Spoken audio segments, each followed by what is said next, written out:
Friends, நம்ம விஜய் மல்லி story upcoming episode எப்படி இருக்க போகுது அப்படிங்கிறத அந்த வீடியோவில் நான் உங்ககிட்ட ஷேர் பண்ண இருக்கேன். ரெண்டு பேருமே வந்துட்டு அழறாங்க. யாருன்னு கேட்டிங்கன்னா மல்லி விஜய் ரெண்டு பேருமே அழுகிறாங்க. பார்க்கறதுக்கு ரொம்ப சந்தோஷமா இருக்கு அப்படின்னே சொல்லலாம். என்னடா அவ அழுகிறது வந்து ஒரு சந்தோஷமா இருக்கு அப்படிங்கிற மாதிரி சொல்றாளே அப்படின்னு நீங்க நினைக்கலாம். ஆனா வந்து அவங்க அழுதது ஆனந்த கண்ணீர்ல அப்படின்னே சொல்லலாம். மெயினா மல்லி அழுகிறது அப்படிங்கிறது எல்லாருக்குமே தெரிஞ்ச ஒரு விஷயம்தான். அவங்க சோகத்தில் அழுவாங்க, அந்த சந்தோஷத்தில் அழுவாங்க. ஆனால் விஜய் அழுக வச்சுட்டாங்க அப்படிங்கிறது வந்துட்டு ரொம்ப சேலஞ்சிங்காக இருந்தது அப்படிங்கிற மாதிரி தான் வந்துட்டு எபிசோட்ஸ் வந்து கொண்டு போயிட்டு இருக்காங்க.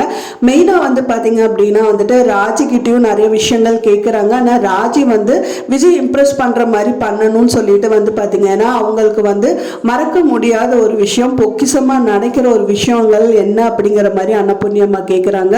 அவங்க பொக்கிஷமாக நினைக்கிறது வந்து பார்த்தீங்கன்னா அவங்களோட ஒய்ஃப் தான் அப்படிங்கிற மாதிரி சொல்கிறாங்க ராஜி. ஆனாலும் வந்து ராஜி வந்து சொன்னது வந்து அவருக்கு சந்தோஷமா இருந்தது. பட் ஆனால் மல்லி சொன்னது வந்துட்டு அவர் கண்ணிலிருந்து தண்ணியே வந்துருச்சு அப்படிங்கிற மாதிரியே சொல்லலாம். அவங்க என்ன சொன்னாங்க அப்படின்னு பார்த்தீங்கன்னா மல்லி வந்து பார்த்தீங்க அப்படின்னா அவரோட உயிரோடு இருக்கிறதுக்கு காரணமே வெண்பா தான். வெண்பா இல்லைன்னா அவர் இறந்தே போயிடுவார். ஸோ அந்த அளவுக்கு வந்துட்டு பொக்கிஷமாக நினைக்கிறது வந்துட்டு அவரோட லைஃப்ல வெண்பா மட்டும்தான் அப்படிங்கிற மாதிரி அவர் சொல்றாங்க. அதை கேட்டவனே வந்துட்டு விஜய் வந்து தேங்க்ஸ் மல்லி அப்படின்னு சொல்லிட்டு சடனாக சொல்லிட்டு எந்திரிச்சு நின்று அழுகிறாரு. அழுகிறது மட்டும் இல்லாமல் அங்கேருந்து மல்லியை வந்து அழுதுகிட்டே பார்க்குறாரு. ஸோ மல்லி கண்ணிலேருந்து தண்ணி வருது. ஏன்னா வந்துட்டு அவர் வந்துட்டு இவ்வளோ அளவுக்கு மல்லி புரிஞ்சு வச்சிருக்காளா அப்படிங்கிற மாதிரி வந்துட்டு நினைக்கிறாரு. அதே மாதிரி மல்லியும் வந்து விஜய் மேலே ரொம்ப அஃபெக்ஷன் வச்சுட்டு அது வந்து ஆள் மனசில் இருக்கிறது வெளிக்காட்டின மாதிரி காமிச்சாங்க. ஸோ இந்த மாதிரி விஷயங்கள் தான் வந்துட்டு ரொம்பவே சந்தோஷமாகுது. அது கேட்டோன்னா வெண்பா பாப்பாவும் ரொம்ப திகச்சு போயிட்டு வந்துட்டு பார்த்துட்டு இருக்காங்க.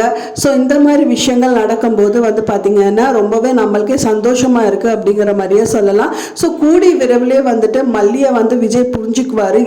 எவ்வளோ அளவுக்கு வந்துட்டு அந்த வாயில தான் மல்லியை வந்து ரொம்ப திட்டுனாரு செஞ்சாரு.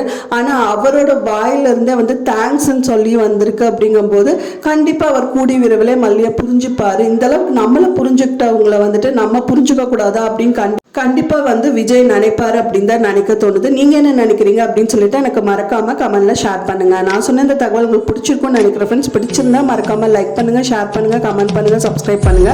மேலும் இன்னொரு மல்லி சீரியல் அப்டேட்டோட நெக்ஸ்ட் மீட் பண்ணுறேன். தேங்க்ஸ் ஃபார் வாட்சிங் மை வீடியோ ஃப்ரெண்ட்ஸ். நெக்ஸ்ட் வீடியோவில் பார்க்கலாம்.